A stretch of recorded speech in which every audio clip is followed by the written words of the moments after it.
আজকে আমার ছেলের ২ বছরের জন্মদিন। ঠিক ১ বছর আগে আজকের দিনে আমাদের বাড়িতে ছিল অফুরান আনন্দ, ব্যস্ততা আর অনেক অনেক মজা। কারণ আজকের দিনে ১ বছর আগে ছিল আমার ছেলের ১ম বছরের জন্মদিন।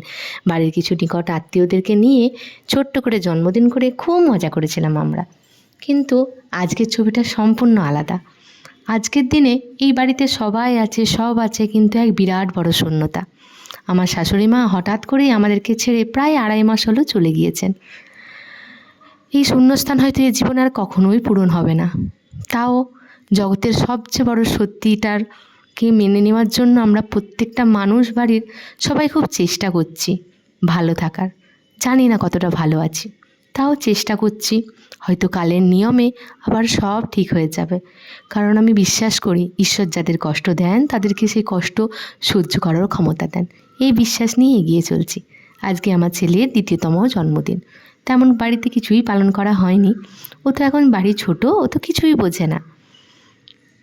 তারপরেও আজকের দিনে আমি সবার কাছে চাইবো আমার ছেলেকে সবাই আশীর্বাদ করুক এবং ঈশ্বরের কাছে প্রার্থনা করি ও খুব ভালো থাকে।